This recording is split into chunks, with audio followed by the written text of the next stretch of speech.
Bonsoir à toutes et à tous. Vous nous rejoignez pour l'édition du 22 heures de ce 19 juin 2026 avec ses principaux titres. Face à la hausse des coûts d'exploitation notamment liés à l'évolution des prix du carburant, l'État a mis en place un programme de soutien destiné à accompagner les acteurs du transport public. Le Conseil de sécurité des Nations Unies s'est réuni pour examiner l'aggravation de la situation humanitaire de la bande de Gaza marquée par des besoins croissants en matière d'aide, de soins et de sécurité. Bonsoir à toutes et à tous et merci de nous avoir rejoints. À Bakou, la République djibouti a franchi une nouvelle étape dans le renforcement d'une coopération économique avec les institutions financières islamiques. Un accord cadre de 750 millions de dollars a été signé avec la Société internationale islamique de financement du commerce, le ITFC, pour la période 2026-2029. Cet accord vise à consolider la coopération entre les deux parties dans le domaine de financement, du commerce et accompagner les priorités de développement de Djibouti. Le document a été signé par Ilyas Moussa Doubalé, le ministre de l'économie et des finances chargé de l'industrie, et le gouverneur du BID pour Djibouti, M. Adab Youssef Hama, directeur général de l'ITFC. À travers ce nouveau cadre de partenariat, qui prévoit de mobiliser des financements en faveur du secteur stratégique, notamment l'énergie, la sécurité alimentaire et la santé, ainsi que le soutien dans les secteurs privés. Cet engagement qui s'inscrit dans la continuité d'une coopération établie depuis 2008. Toujours à Bakou, en marge des assemblées annuelles de la Banque islamique de développement, Djibouti et le BID réaffirment leur volonté dans la mise en œuvre des projets financés par l'institution. Le ministre de l'économie et des finances chargé de l'industrie et le vice-président des opérations de BID ont examiné le portefeuille actif de la banque à Djibouti estimé à 141 millions de dollars. Ces financements concernent principalement deux secteurs prioritaires, la santé et le développement urbain. Les deux parties ont reconnu la nécessité d'accélérer l'exécution des projets afin de lever les derniers obstacles administratifs, juridiques et faciliter le décaissement et permettre la livraison des infrastructures attendues par la population. La rencontre a également été portée sur les préparations d'un nouveau cadre de partenariat entre Djibouti et le BID. Les autorités djiboutiennes souhaitent orienter les futurs financements vers des secteurs à forte valeur ajoutée, capables de soutenir une croissance durable et inclusive. Également dans l'actualité de ce 22 heures, semaine nationale du 27 juin, lancement des activités sportives et culturelles placées sous le signe de la jeunesse et de la citoyenneté. À l'approche de la célébration de la fête nationale du 27 juin, les activités dédiées à la jeunesse ont officiellement débuté hier après-midi au stade Goulet à l'occasion d'une cérémonie de lancement de la semaine nationale sportive et culturelle. Organisée conjointement par le ministère de la Jeunesse et de la Culture, le ministère de l'Éducation nationale et de la formation professionnelle ainsi que le secrétariat d'État chargé au sport. Cette semaine nationale propose un riche programme d'activités à travers le pays, mêlant compétitions sportives, manifestations culturelles et actions de sensibilisation citoyenne. La cérémonie de lancement qui s'est déroulée en présence de la ministre de la Jeunesse et de la Culture, Fadoussa Moussaïe, de la secrétaire d'État chargée au sport, Fatma Adi, ainsi que le représentant du ministère de l'Éducation.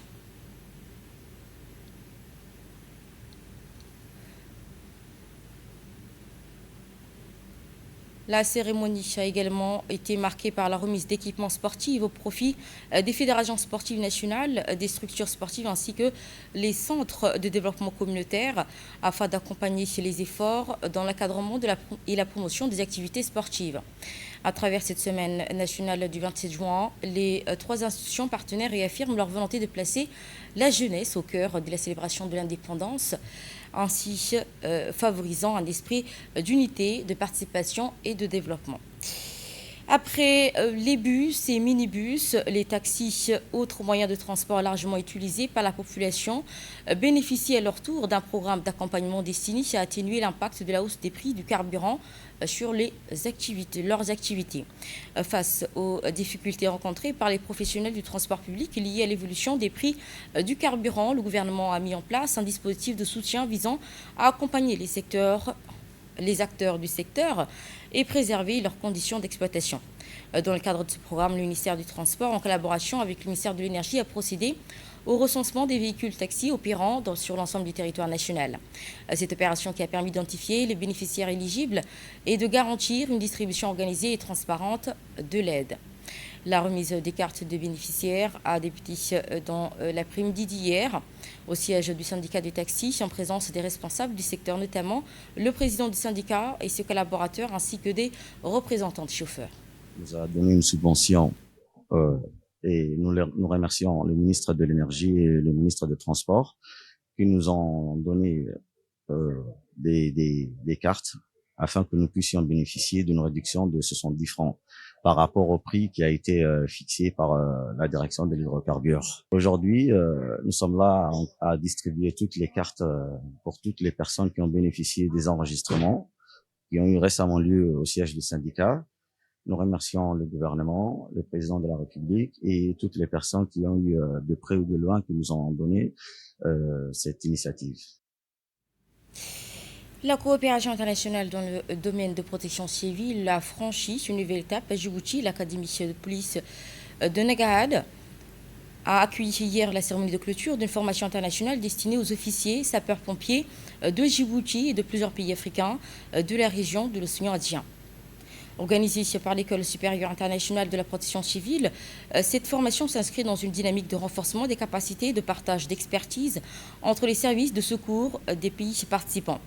Cette cérémonie qui s'est déroulée en présence du secrétaire général du ministère de l'Intérieur, de l'ambassadeur de Djibouti, de France à Djibouti, du colonel Ibrahim Zekria Cheribrahim, directeur général des relations internationales, le colonel Abdelkader Abaïzid Moussa, le directeur adjoint de la direction nationale de la protection civile, ainsi que les représentants des forces armées, des forces de sécurité intérieure, des institutions partenaires. Au terme de 20 semaines de formation intensive, une dizaine d'officiers sapeurs-pompiers issus de 9 nationalités ont reçu leur certificat de fin de stage. Le programme leur a permis de renforcer leurs compétences dans les domaines essentiels tels que la gestion des risques, le commandement opérationnel, la protection civile et la coordination des interventions d'urgence. La coopération française à travers l'attaché de sécurité intérieure pour nous avoir envoyé des experts de la prestigieuse brigade des sapeurs-pompiers de Paris qui nous ont assistés dans le cadre de cette formation.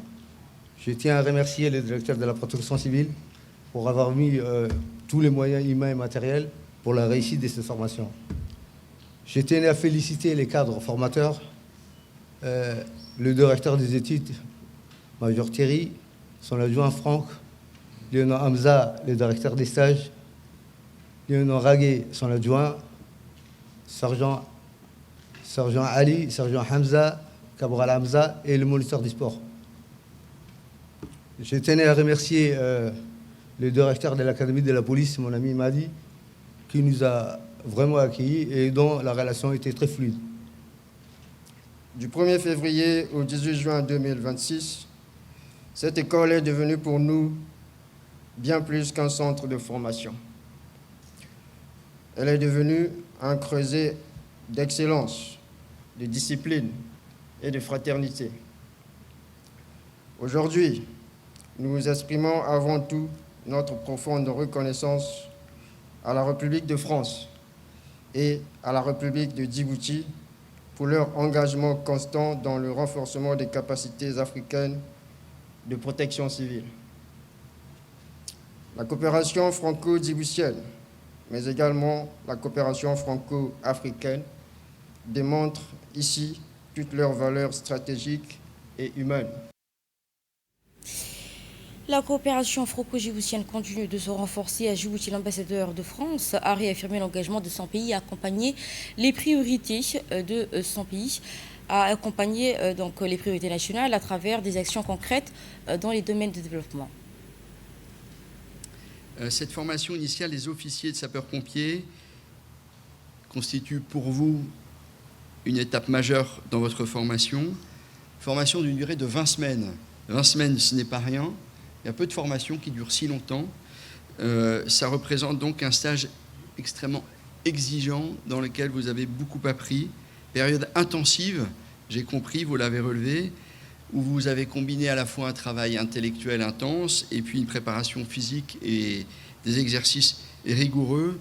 Et c'est cette combinaison de formation intellectuelle et de formation pratique qui est au cœur, je crois, de votre métier, de l'acquisition de vos compétences. Vous étiez donc 14 stagiaires issus de 10 pays, de l'Afrique et de l'océan Indien, et vous avez développé des compétences techniques, opérationnelles et managériales essentielles et qui vous seront indispensables dans vos futures fonctions quand vous retrouverez votre pays après cette formation. Je comprends, et je me permets de les citer, que 5 modules différents diplômants ont été enseignés. Module de secourisme, module de chef d'agré, véhicule de secours et d'assistance aux victimes, module de chef d'agré premier secours, module de chef de garde incendie et module d'agent de prévention niveau 1 des services d'incendie et de secours. Les enseignements théoriques, les mises en situation pratiques ainsi que les entraînements physiques ont permis de vous préparer à intervenir efficacement dans les contextes complexes, dangereux, parfois à forte pression, où vous serez amené à agir dans vos fonctions futures. Le secrétaire général auprès du ministère de l'Intérieur a également, durant cette intervention officielle, assuré le suivi de nouvelles étapes de coopération avec la France. Session de formation organisée au sein de l'École supérieure internationale de protection civile, école franco-djiboutienne, marque une étape importante dans le renforcement de la coopération entre nos deux pays. Elle illustre concrètement notre volonté commune de développer les compétences de nos cadres de la sécurité civile, ainsi que de mieux faire face aux risques majeurs, aux situations d'urgence et aux catastrophes de toute nature. Dans un monde où les menaces ne connaissent plus de frontières, qu'il s'agisse d'incendies, d'inondations, d'accidents industriels, l'École supérieure internationale de protection civile s'impose désormais comme un cadre privilégié de formation, d'échange d'expériences et de renforcement des liens entre les professionnels et de la sécurité civile. Diplomatie à présent, l'envoyé spécial de l'IGAD réaffirme l'engagement régional en faveur de la paix et de la stabilité. Dans le cadre de ces consultations régulières visant à accompagner les efforts de paix et de consolidation institutionnelle au Soudan du Sud, l'ambassadeur Moussa Jama Ali, envoyé spécial de l'autorité intergouvernementale pour le développement au Soudan du Sud, a été reçu par Mme Rebecca Niangiang de Mabior, vice-présidente de la République du Soudan. Rencontre qui a permis aux deux parties d'échanger sur les principales évolutions de la situation politique nationale ainsi que sur les préparatifs en cours du processus électoral. Les discussions ont également porté sur la nécessité de renforcer la participation inclusive des différents composants de la société, notamment le rôle et le leadership des femmes et des jeunes dans les efforts de consolidation de la paix, de la stabilité et de la bonne gouvernance. Poursuivant ces consultations de haut niveau pour accompagner le processus de paix et de stabilité dans la continuité des échanges, l'envoyé spécial de l'IGAD, Moussa Jama Ali, envoyé spécial de l'IGAD, a donc poursuivi ces consultations avec les partenaires régionaux et internationaux impliqués dans l'accompagnement du processus de transition. À ce titre, l'ambassadeur a rencontré M. Jakaya, qui était ancien président de la République unie de Tanzanie et actuel haut représentant de l'Union africaine pour la Corne de l'Afrique et de la mer Rouge. Les échanges ont porté également sur l'évolution de la situation politique, sécuritaire et humanitaire au Soudan du Sud, ainsi que sur les perspectives de renforcement de stabilité dans le pays. Les deux responsables ont notamment abordé les préparatifs du processus électoral, le développement lié au secteur de la sécurité, ainsi qu'aux efforts déployés par l'IGAD et de ses partenaires pour soutenir la mise en œuvre de l'accord de paix au Soudan du Sud. Formation au service de la coopération sécuritaire internationale, l'École internationale de perfectionnement et de la pratique de la police judiciaire a célébré la clôture de la 24e promotion de son stage international dédiée au renforcement des compétences des officiers chargés des investigations judiciaires. Cérémonie de fin de formation qui s'est tenue dans la journée de mercredi 17 juin 2026 dans la salle de réception de l'établissement en présence de plusieurs hautes autorités nationales, représentants diplomatiques et responsables des forces de sécurité. Présidée par Ibrahim Hussein Weiss, substitut de procureur, la cérémonie a réuni notamment le chef d'état-major de la gendarmerie nationale, le préfet de la région d'Arta, le président du conseil régional d'Arta, la représentante de l'Union nationale des femmes djiboutiennes, un représentant du directeur général de la police nationale, un représentant également du commandant de la garde-côte, ainsi que la première conseillère de l'ambassade de France et l'attachée de sécurité intérieure auprès de l'ambassade de France. Cette présence institutionnelle témoigne de l'importance accordée à la formation spécialisée des enquêteurs et au renforcement de la coopération sécuritaire entre Djibouti et ses partenaires internationaux. Composé de 19 stagiaires issus de 11 pays, dont l'Éthiopie, la Tunisie, le Madagascar, le Cameroun, le Gabon, la Guinée-Conakry, le Togo, la Mauritanie, la République démocratique du Congo, Djibouti, la Côte d'Ivoire.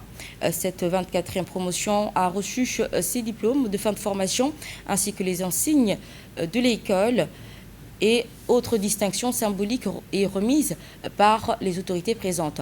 Durant leur parcours, les participants approfondissent leurs connaissances dans plusieurs domaines essentiels de la police judiciaire, notamment les techniques d'enquête criminelle, la collecte de l'exploitation des preuves, l'audition des témoins et suspects, la rédaction des procédures judiciaires, la lutte contre la criminalité organisée, la cybercriminalité ainsi que les méthodes modernes d'investigation. La cérémonie qui s'est achevée par la traditionnelle photo de famille marquant la fin d'un cycle de formation placé sous le signe de l'excellence, du partage d'expertise et du renforcement des liens de coopération entre les différents partenaires. Les enquêteurs de l'École internationale de perfectionnement à la pratique de la police judiciaire, l'EI 3PJ. Nous rendons d'abord grâce à Dieu, tout-puissant pour la santé, la force et la persévérance qui nous ont permis d'achever cette formation dans de bonnes conditions. Je remercie également l'ensemble de mes camarades qui m'ont confié la mission de porter leur voix. Il y a 6 semaines, nous sommes arrivés à Djibouti avec nos expériences, nos certitudes, mais aussi avec des interrogations quant à l'apport réel de cette formation. Au terme de ce parcours, nous affirmons avec conviction que nous repartons profondément transformés. Ainsi, au cœur de cette formation, le directeur de l'école réaffirme sa vocation à renforcer les compétences des acteurs de la police judiciaire. La cérémonie qui nous réunit aujourd'hui marque l'achèvement d'une importante formation de perfectionnement consacrée au renforcement des capacités professionnelles des enquêteurs des forces d'application de la loi. Au terme de cette formation, il m'est particulièrement agréable de constater les progrès accomplis et l'engagement remarquable dont on fait preuve. La 24e promotion, durant 6 semaines de formation, vous avez démontré un sens élevé du devoir et une discipline exemplaire et une volonté constante d'approfondir vos connaissances afin de mieux répondre aux exigences croissantes de votre noble mission. Dans un contexte marqué par l'évolution rapide des menaces protéiformes et par la complexification des modes opératoires, la formation continue constitue un impératif majeur pour maintenir un haut niveau d'efficacité opérationnelle. Cette session s'inscrit pleinement dans cette dynamique de professionnalisation et d'amélioration permanente des compétences. Je voudrais également saisir cette occasion pour exprimer notre profonde gratitude à la coopération française pour son engagement constant, son soutien déterminant dans la réalisation des projets pédagogiques. Côté de la gendarmerie nationale, constitue une contribution essentielle au renforcement des capacités. J'adresse également mes très respectueux remerciements à Monsieur le colonel Zakaria Senaden, chef d'état-major de la gendarmerie nationale, pour son appui constant et sa confiance renouvelée. Et je vous souhaite gracieusement de votre attention. La justice au cœur du dispositif de formation de substitut de procureur général revient sur le rôle stratégique de ces formations dans le renforcement de la chaîne pénale. Nous sommes réunis ici aujourd'hui